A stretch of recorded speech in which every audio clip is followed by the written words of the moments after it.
Hi friends, நம்ம இந்த வீடியோவில் அடுத்த ப்ரீவியஸ் இயர் கொஸ்டின் பார்க்கலாம். ஃபர்ஸ்ட் கொஸ்டின் பாருங்கள். சூரிய குடும்பத்தை சாராத பொருள் எது?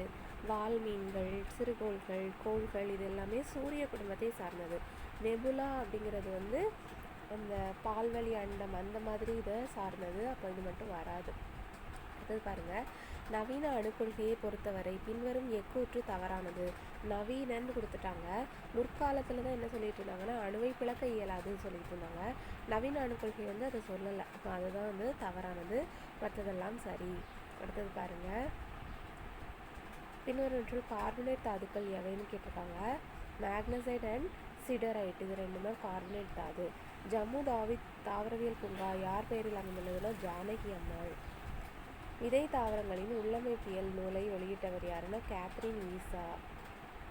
நியூட்ரோஃபில்கள் அப்படிங்கிறது வந்து அந்த ஒயிட் பிளட் செல்ஸ் இருக்குது இல்லையா, அதில் ஒரு வகை. அதில் வந்து 2 வகை இருக்கும். துகள் சார்ந்தது ஒன்று, சாராதது ஒன்று அப்படின்னு சொல்லிட்டு இருக்கும். இது வந்து துகள் சார்ந்த வகையை சார்ந்தது. நியூட்ரோஃபில் சைட்டோபிளாசத்தில் துகள்கள் இல்லைன்னு சொல்லியிருக்காங்க. ஏ சரி, ஆர் தவறு. அடுத்து பாருங்கள். மாதவிடாய் சுழற்சி மற்றும் கர்ப்ப நிலையை சீராக பராமரிக்கும் ஹார்மோன் வந்து புரோஜெஸ்டிரான். கீழ்கண்ட கூற்றுக்களை ஆராய்ந்து எது சரி என்று கண்டறிக்கன்னு கொடுத்துருக்காங்க. லூனி ஆற்றில் நீர் பாலோட்டிரா வகை அந்த கரை வரைக்கும் சுவையாக இருக்குதான். ரான் ஆஃப் கச்சை ரீச் பண்ணும்போது உப்புத்தன்மையுடன் காணப்படுகிறது. இரண்டுமே கரெக்டு. அடுத்தது பாருங்கள். கீழ்கண்டவற்றில் உயிர்கோள பாதுகாப்பு மையம் அப்படிங்கிறது மன்னார் வளைகுடா. மாமல்லன் என்று அழைக்கப்பட்ட பல்லவ மன்னன் யாருன்னா முதலாம் நரசிம்மவர்மன். இந்த கொஸ்டின் பாருங்கள். விக்ரமாதித்யா என்ற பட்டத்தை பெற்ற குப்த மன்னர் யார் அப்படின்னு கேட்டிருக்காங்க. விக்ரமாதித்யா வந்து சந்திரகுப்தா 2 சரிங்களா. இவங்க வந்து ஸ்கந்தகுப்தான்னு கொடுத்துருக்காங்க. ஆனால் புக்கில் பார்க்கும்போது விக்ரமன், அப்புறம் வந்து விக்ரமதேவ ராஜா இப்படியெல்லாம் வந்துட்டு சந்திரகுப்தர் 2 தான் கூப்பிடுறாங்க. ஸ்கந்தகுப்தரை விக்ரமாதித்யா அப்படின்னு கூப்பிடுறாங்களான்னு எனக்கு சரியாக தெரியல. உங்களுக்கு யாராவது தெரிஞ்சால் கமெண்ட் பண்ணுங்கள். ஒரு பெண் தன் மடியில் குழந்தையை கட்டி கொண்டு ஈட்டி எறிகிற ஓவியம் ஒன்று இங்கு காணப்படுகிறது. பிம்பேட்கர். கீழ்கண்டவற்றில் எது தவறாக பொருத்தப்பட்டுள்ளது அப்படின்னா மூவருலா நாதமுனி அப்படிங்கிறது தவறு. யார் எழுதியிருப்பாங்க அப்படின்னா ஒட்டக்கூத்தர் வந்து எழுதியிருப்பாரு. மற்றதெல்லாம் சரிதான். அடுத்தது பாருங்கள். தேசிய உறுதிமொழி முதலில் எந்த மொழியில் எழுதப்பட்டது? தெலுங்கு மொழியில் எழுதப்பட்டது. அது யார் எழுதுனாங்கன்னு தெரிஞ்சால் கமெண்ட் பண்ணுங்கள். அடுத்தது பாருங்கள். மக்களாட்சி என்ற சொல்லை முதலாக பயன்படுத்தியவர் யார்? ஹெரோடாட்டஸ். இவர் யார் அப்படின்னா வரலாற்றின் தந்தை என்று அழைக்கப்படுபவர்.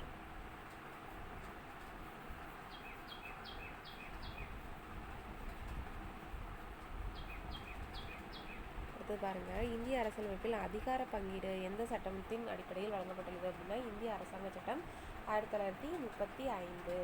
இந்திய அரசியலமைப்பின் எந்த பகுதியில் மாநில அரசாங்கம் பற்றி விவரிக்கப்பட்டுள்ளது அப்படின்னா 6ஆம் பகுதி. இந்திய பாராளுமன்ற அரசாங்க முறையில் நிர்வாகத்துறைக்கு கூட்டு பொறுப்பாக திகழ்வது பாராளுமன்றம். சட்டத்தின் ஆட்சி என்ற கருத்தியனை பரப்பியவர் யார் அப்படின்னா ஏவி டைசி. பொது உடைமை அரசு நிலவாத நாடு எதுன்னு கேட்டிருக்காங்க. ஜப்பான். குடிமக்களின் அடிப்படை கடமைகள் பற்றி விளக்கும் அரசியலமைப்பு திருத்தம் 42. பூஜ்ய நேரம் நடைமுறைப்படுத்தப்பட்ட ஆண்டு 1962. உயர்கல்வி சேர்க்கை விகிதம் 2020 இதாக எவ்வளோ உயர்ந்திருக்கு அப்படின்னா 25 உயர்த்தணும் அப்படிங்கிறது அரசு நோக்கம். G8 நாடுகளில் இந்தியா இல்லை. G20 தான் நம்ம இருக்கோம். பாருங்கள். இதில் யார் மிதவாதின்னு கேட்டிருக்காங்க. திலகர் வந்து தீவிர தேசியவாதி. பிபின் சந்திரபால், அரவிந்த் கோஷ் இவங்கெல்லாம் தீவிரவாதிகள். இவர் மட்டும்தான் மிதவாதி. அப்போ 2 மட்டும். அடுத்தது பாருங்கள். ஈவே ராமசாமியின் பிறப்பு செப்டம்பர் 17, 1879. சத்யசோதக் சமாஜ் உண்மை தேடுவோர் சங்கம் எனும் அமைப்பை ஏற்படுத்தியவர் ஜோதிபா பூலே. தேசிய டால்பின் மையம் எந்த மாநிலத்தில் துவங்கப்பட உள்ளது அப்படின்னா பீகார். சமீபத்திய ஆய்வுகளில் நுண் பிளாஸ்டிக்குகள் டேஷ் வழியாக உணவுச் சங்கிலியினுள் நுழைகின்றன. கொசுக்கள் வழியாக. அமெரிக்காவில் இது வந்து கரண்ட் அஃபேர். ஸ்ரீ சக்தி புரஸ்கார் ராணி லக்ஷ்மிபாய் விருது தேசிய விருது எதற்காக இது பண்ணுறாங்க அப்படின்னா தேசத்திற்காக சாதனை புரிந்த பெண்மணிகளுக்காக கொடுக்கப்படக்கூடிய விருது. இந்திய குடியரசு இது வந்து தேவையானது. Current affair. அடுத்தது பாருங்கள், அணு ஆயுத தடை சட்டம் 1963. இது கரண்ட் அஃபேர். இந்தியாவில் முதலாக கோவை வேளாண் பல்கலைக்கழக வளாகத்தில் அமைக்கப்பட்ட அருங்காட்சியகம் எதுனா பூச்சிகள் அருங்காட்சியகம். இப்படி கூட கேட்கலாம், பூச்சிகள் அருங்காட்சியகம் எங்கே அமைக்கப்பட்டிருக்கு அப்படின்னா கோவை வேளாண் பல்கலைக்கழக வளாகம். பூச்சிகள் அருங்காட்சியகம் இந்தியாவிலேயே முதல்ல எங்கே அமைக்கப்பட்டிருக்குனாலும் இதுதான் ஆன்சர். அதுக்கப்புறம் பாருங்கள், உலக அளவில் கரியமில வாயுவை அதிகமாக உமிழும் நாடு எது அப்படின்னு பார்த்தோன்னா சைனா தான். அடுத்தது பாருங்கள், இந்திய ரிசர்வ் வங்கியின் ஆளுநர், அப்போதைய ஆளுநர் அதாவது 2019 ஆளுநர் யார் இருந்திருக்காங்க, சக்தி காந்ததாஸ். இப்போ யார் இருக்காங்க அப்படின்னா சஞ்சய் மல்கோத்ரா.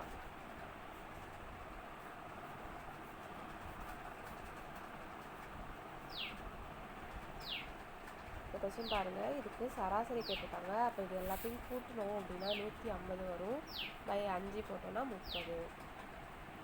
அடுத்த கொஸ்டின் பாருங்க, ஒரு மகிழுந்து 60 km/h வேகத்தில் போச்சு அப்படின்னா 4 மணி நேரத்தில் ரீச் ஆயிருதான்.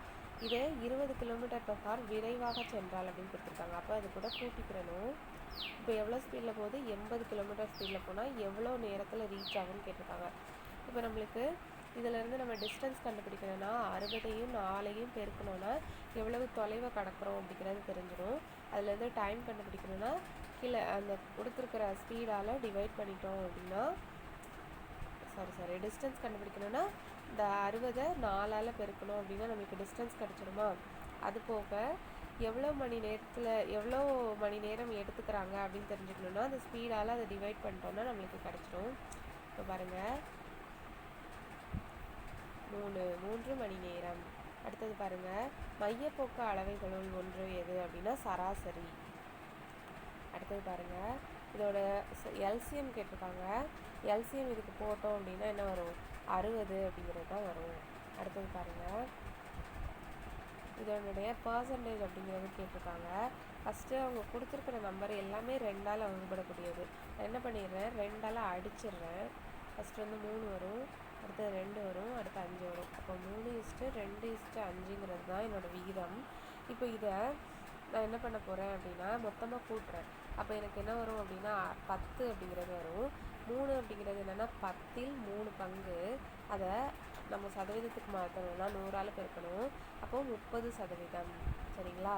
அதே மாதிரி 2 மொத்தமாக 10 × 100 அப்போது 20%. அதே போல் 50% அப்படிங்கிறது வரும். அடுத்தது பாருங்கள், இந்த மதிப்பு கொடுத்துருக்காங்களா. இதில் கீழே இருக்கிறது ரெண்டுமே ஒரே வேல்யூ தான், என்ன இடம் மட்டும் மாறி இருக்குது. அப்போ மைனஸை வெளியில் எடுத்துடலாமா இதிலேருந்து. அப்போது a³ - b³ / a - b அப்படிங்கிறது நம்மளுக்கு இருக்கும். இப்போ இதுக்கு மேலே ஃபார்முலா என்ன அப்படின்னா a - b × a² + ab + b² தான் நம்மளோட ஃபார்முலா. இதில் இந்த a - b கேன்சல் ஆகிட்டு ரிமைனிங் இருக்கிறது ஆன்சர். அடுத்த கொஸ்டின் பார்க்கலாம். 2 எண்களின் எல்சிஎம் ஆனது அவற்றின் மீப்பேவின் 6 மடங்கு. எல்சிஎம் அண்ட் ஹச்சிஎஃபோட கூடுதல் 210 கொடுத்துருக்காங்க. அப்போது எல்சிஎம் 6HCF-ஆ, அப்போ 7HCF தான் எவ்வளோ அப்படின்னா 210. இப்போ இந்த 7ஆல் அடித்தோன்னா 30 அதான் கேட்டிருக்காங்க, 30. அடுத்தது பாருங்கள், 12 ஆட்கள் 6 நாட்களில் 96 மீட்டர் நீளமுடைய சுவரை கட்டுறாங்க. அப்போ 15 ஆட்கள் 3 நாட்களில் எவ்வளோ கட்டுவாங்கன்னு கேட்டிருக்காங்க. நம்ம இதை அடிக்கலாமா.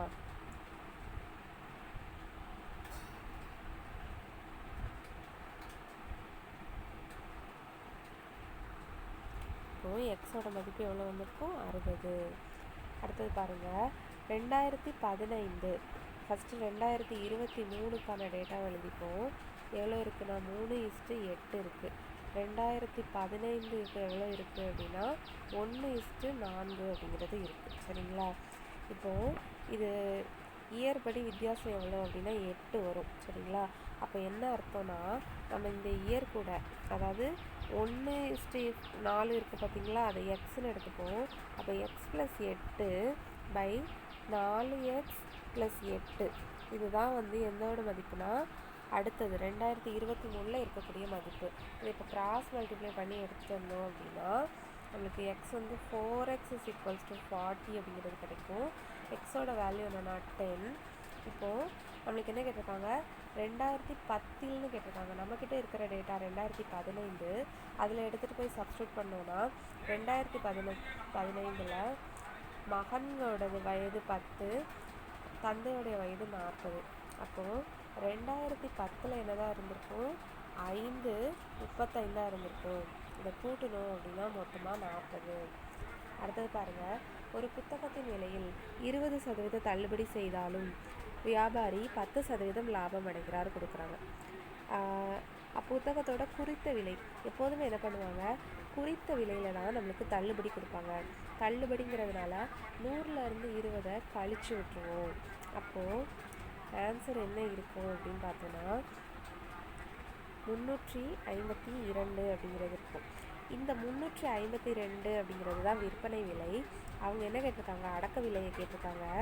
அது இவ்வளோ தள்ளுபடி கொடுத்ததுக்கப்புறமா அவர் எவ்வளோ லாபம் அடைகிறார், 10% லாபம் அடைகிறார். அப்போது 10% லாபம்னா அதை 110ன்னு எடுத்துப்போம். நம்மளுக்கு அடக்க விலை தெரியணும், அதனால 100 மேலே போட்டுக்கிறேன். இப்போது இதை கட் பண்ணி எடுத்துகிட்டு வந்தோம் அப்படின்னா நம்மளுக்கு ஆன்சர் என்ன இருக்கும் அப்படின்னா 320 அப்படிங்கிறது இருக்கும். அடுத்தது பாருங்கள், அசல் வந்து 5000, 10% வட்டி வீதம் 5 ஆண்டுகளுக்கு. அப்போது ஆன்சர் என்ன, 2500. அடுத்தது பாருங்கள், இதில் மிஸ்ஸிங் நம்பரை வந்து கண்டுபிடிக்க சொல்லியிருக்காங்க. இதில் இப்போ பாருங்கள், 11/6, இதிலேருந்து இதை கழிச்சோன்னா -5, இதிலேருந்து இதை கழிச்சோன்னா -6, இதிலேருந்து இதை கழிச்சோன்னா -7, இதிலேருந்து இதை கழிச்சோன்னா -8, அப்போ இதிலேருந்து இதில் -9. அப்போ ஆன்சர் -24. அடுத்தது பாருங்கள், 0,6 அப்படிலாம் கொடுத்துருக்காங்க இல்லையா, அதாவது 1 கியூப் -1 0, 2 கியூப் -2 8, -2 6 வரும். அதே போல் போட்டோம் அப்படின்னா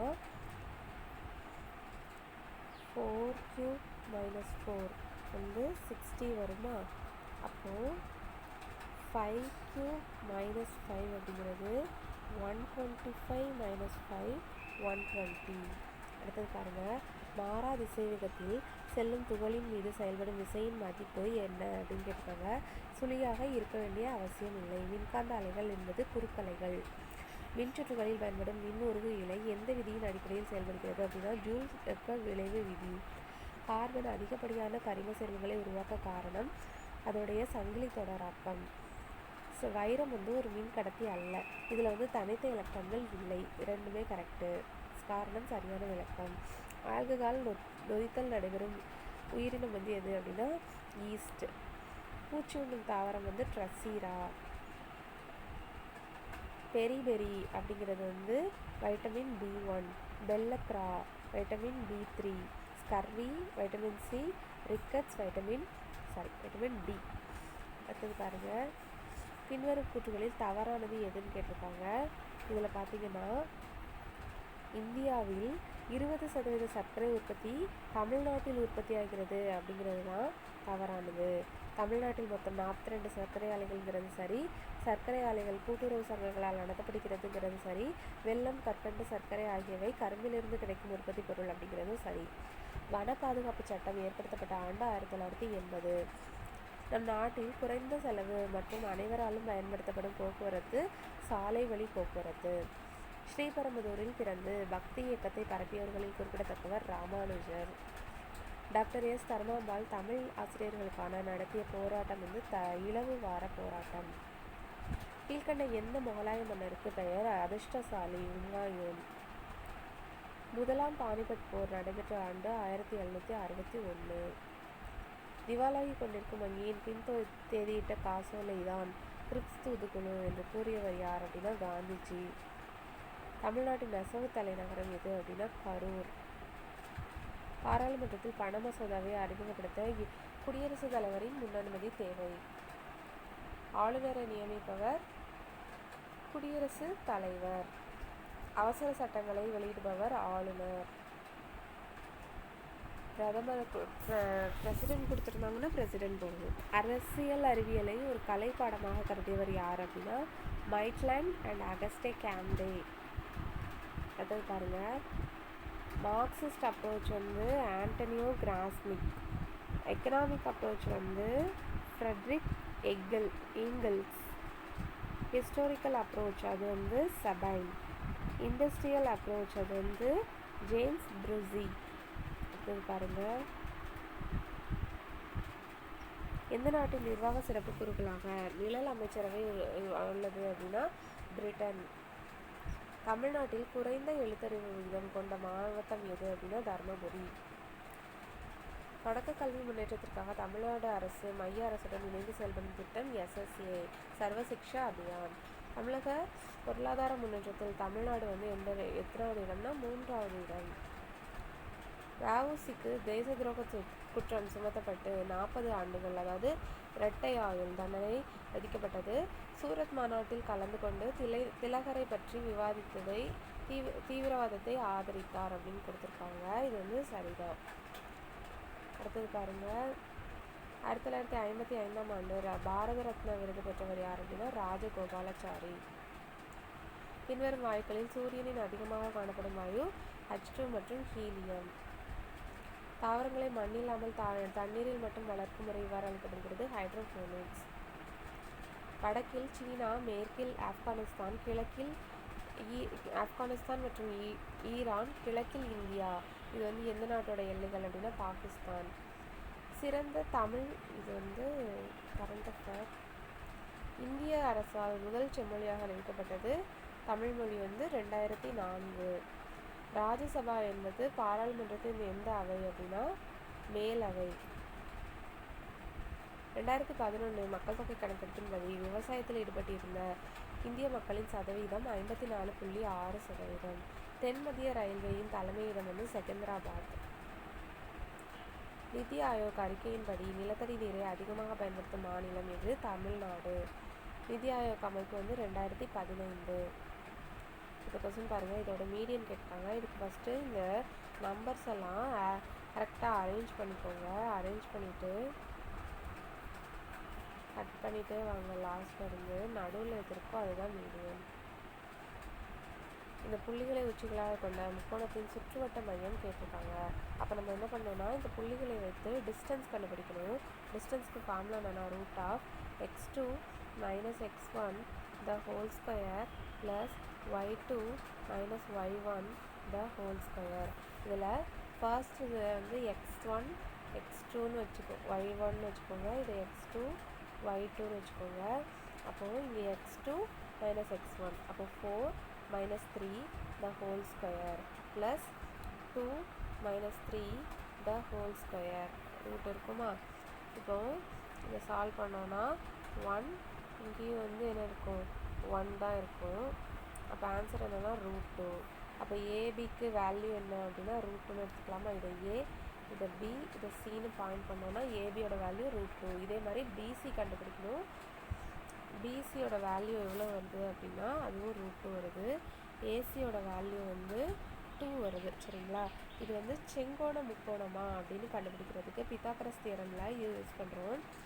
AB² + BC² = AC². அப்போது இதை வச்சு கண்டுபிடிச்சோன்னா இது ஒரு செங்கோண முக்கோணம் தான். இதனுடைய கர்ணம் வந்து எது அப்படின்னா ஏ, இது பி, இது சின்னு எடுத்துக்கிட்டோன்னா இதுதான் கர்ணம். சரியா? அதாவது எந்த பக்கம் வந்து பெருசாக இருக்கோ அதை தான் நம்ம கர்ணம்னு எடுப்போம். அப்போ ஏசி தான் அந்த 2 கிடச்சிருக்கு. அப்போ அதுதான் கர்ணம். இப்போது அதுக்கு என்ன பண்ணிடணும் அப்படின்னா நடுப்புள்ளி கண்டுபிடிக்கணும். அதோட நடுப்புள்ளி தான் என்ன அப்படின்னா அவங்க கேட்டிருக்கிற சர்க்கம் சென்டர். அப்போது நடுப்புள்ளிக்கான ஃபார்முலா என்ன அப்படின்னா ஏசி தானே பாயிண்ட் சொன்னோம். ஏவை x1 y1, சிஏ x2 y2ன்னு எடுத்துக்கோங்க. நடுப்புள்ளி என்ன ஃபார்முலா அப்படின்னா x1 + x2/2, y1 + y2/2. இப்போது x1 y1 என்ன 4 and 2, 4 + 2 8/2, 2 + 2 4/2. அப்போ இதை கட் பண்ணி எடுத்தோம் அப்படின்னா 3/2. சாரி மாற்றி சொல்கிறேன். 4 + 2 6 தானே வரும். நான் 8 போட்டுட்டேன். அப்போ கட் பண்ணோம் அப்படின்னா 3,2 அப்படிங்கிறது வரும். அடுத்தது பாருங்கள், ஒரு இரு பகடை உருட்டப்படும் போது முக எண்களின் கூடுதல் 12. முக எண்களின் கூடுதல் 12 வரணும்னா 6 + 6 தான் இருக்குது. அப்போ ஒரே வாய்ப்பு தான், 1/36. அடுத்தது பாருங்கள், 15 தொழிலாளர்களுக்கு 6 நாட்களுக்கு கூலி வந்து, அதாவது 15 தொழிலாளர்களுக்கு 6 நாள் கூலி எவ்வளோ கொடுக்குறாங்க அப்படின்னு பார்த்தோன்னா 7,200 கொடுக்குறாங்க. அப்போ இது இந்த மாதிரி டிவைட் பண்ணோன்னா ஒரு நாளுக்கு ஒருத்தருக்கு எவ்வளோ கூலி கொடுப்பாங்க அப்படிங்கிறது கிடச்சிடும். இதை சால்வ் பண்ணி எடுக்கும்போது 80 ரூபாங்கிறது கிடைக்குது. அப்போது மொத்தமாக எத்தனை பேர்? 23 பேர். எத்தனை நாட்களுக்கு? 5 நாட்களுக்கு கேட்டிருக்காங்க. இன்ட்டு இந்த ஒரு நாள் கூலி. அப்போ அது எல்லாத்தையும் பெருக்கணும் அப்படின்னா 9,200 அப்படிங்கிறது ஆன்சராக கிடைக்கும். அடுத்தது பாருங்கள், இதை சிம்பிளிஃபை பண்ண சொல்லியிருக்காங்க. சிம்பிளிஃபை பண்ணுறதுக்கு முன்னாடி இதை என்ன பண்ணிடணும்? இம்ப்ராப்பர் ஃப்ராக்ஷனாக மாற்றிடணும். ஃபர்ஸ்ட் ஒன்று என்ன வரும்? -39/4ன்னு வரும். செகண்ட் ஒன்று வந்து /43/40 அப்படிங்கிறது வரும். இதை நம்ம வந்து என்ன பண்ணிடணும்? தலைகீழி எடுத்துக்கணுமா? அப்போ 40/43 ஆகிடுமா? 4 இங்கே ஒரு 10 கட் ஆகிடும். அப்போ நம்மளுக்கு ரிமைனிங் என்ன இருக்கும் அப்படின்னா -390/43 அப்படிங்கிறது இருக்கும். இதை நம்ம 43ஆல் டிவைட் பண்ணோம் அப்படின்னா -9 3/43 அப்படிங்கிறது ஆன்சராக கிடைக்கும். அடுத்தது பாருங்கள், 135 225க்கு மீப்பெரு பொது வகுத்தி காண் அப்படின்னு சொல்லியிருக்காங்க. இது ரெண்டுமே 15வது வாய்ப்பாடில் கட்டாகக்கூடிய நம்பர்.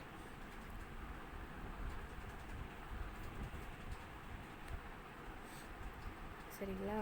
அப்போ 15வது வாய்ப்பாடில் இப்போ போட்டோம் அப்படின்னா நம்ம சின்ன நம்பர்லேயே போகலாம். 5வது வாய்ப்பாடில் போடுவோம்.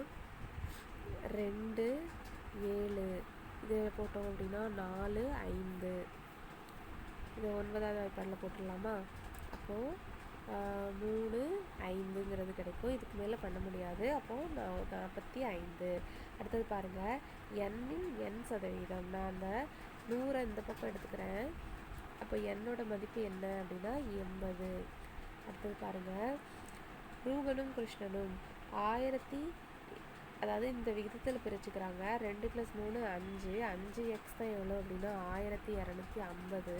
இதை அடித்தோம் அப்படின்னா நம்மளுக்கு 250 அப்படிங்கிறது கிடைக்குமா?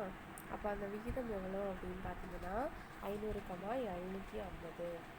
அடுத்தது பாருங்கள், 2000க்கு 2 ஆண்டுகளுக்கு தனி வட்டி கொடுத்துருக்காங்க. எவ்வளோன்னு? 120. சரிங்களா? அப்போ அதை வச்சு நம்ம அடித்தோம் அப்படின்னா ஒரு 0 இருக்குது இல்லையா? அப்போ 3% அப்படிங்கிறது கிடைக்கும். அடுத்தது பாருங்கள், ஒரு குறிப்பிட்ட தொகையானது 10 வருடங்களில் தனிவட்டி மூலம் இரட்டிப்பாகிறது அப்படின்னு கொடுத்துருக்காங்க. இரட்டிப்பாயிருச்சுன்னா தனிவட்டி எவ்வளோ இருக்கும் அப்படின்னா அதே அசல் தான் தனிவட்டியாக கிடச்சிருக்கும். அப்போ பிஏ அடிச்சிடலாம். 6ஓட மதிப்பு 10. அடுத்தது பாருங்கள், 2லிருந்து 100 வரை உள்ள பகா எண்களின் எண்ணிக்கை என்ன அப்படின்னு பார்த்தோம்னா 25. அடுத்து பாருங்கள், ஒரு கூட்டுத்தொடர் வரிசையில் பகா எண் அப்படிங்கிறதுல 1 வருமா அப்படின்னு கேட்டிங்கன்னா வராது. 1 வந்து பகு எண்ணும் கிடையாது, பகா எண்ணும் கிடையாது. 2லேருந்து தான் ஸ்டார்ட் ஆகும். அதே மாதிரி ஈவன் ப்ரைம் நம்பர் எது அப்படின்னு கேட்டாங்கன்னா 2 தான். 2 3 5. ஒரு எண் வந்து பகா எண்ணாக இருக்கணும்னா அந்த எண் வந்து 1ஆம் வாய்ப்பாடு இல்லைனா அதே வாய்ப்பாடு, இந்த 2ல் மட்டுமே போகிறத தான் நம்ம வந்து பகா எண் அப்படின்னு சொல்லுவோம். அப்போது அந்த மாதிரி பார்த்தோன்னா மொத்தம் 25 எண்கள் இருக்கும். ஒரு கூட்டுத்தொடர் வரிசையில் 5வது உறுப்புன்னு கொடுத்துருக்காங்க. அப்போ என்ன அர்த்தம்? T5ன்னு கொடுத்துருக்காங்க. 5வது உறுப்பின் 5 தடவை ஆனது 8வது உறுப்பு. அப்போ T8 அதோடைய 8 தடவைக்கு சமம் அப்படின்னு கொடுத்துருக்காங்க. அப்போ இதை ஃபார்முலாவில் நம்ம போட்டோம் அப்படின்னா 5 × a + n-1. அப்போ 5 - 1 4d = 8 × 8 + 7d அப்படிங்கிறது இருக்குமா? இப்போ இதை உள்ளே எடுத்துகிட்டு வந்து மல்டிப்ளை பண்ணோன்னா 5a + 20d = 8a + 56d அப்படிங்கிறது இருக்கும். இப்போ அடுத்து ஏவெல்லாம் ஒரே சைடுக்கு எடுத்துகிட்டு வந்தோம் அப்படின்னா 3a is equals to minus 36d அப்படிங்கிறது கிடைக்கும். 3 வச்சு கட் பண்ணோன்னா 12. ஏ வந்து எவ்வளோ வந்திருக்கு? -12d அப்படிங்கிறது வந்திருக்கு. நம்மளுக்கு எத்தனாவது உறுப்பு கேட்டிருக்காங்க? 13வது உறுப்பு. அப்போ T13 எப்படி போடுவோம் அப்படின்னா ஏவோட மதிப்பு என்னங்க? -12d அண்ட் n-1 போது 12 வந்துடும். அப்போ +12d is equals to 0. Answer 0. Thank you.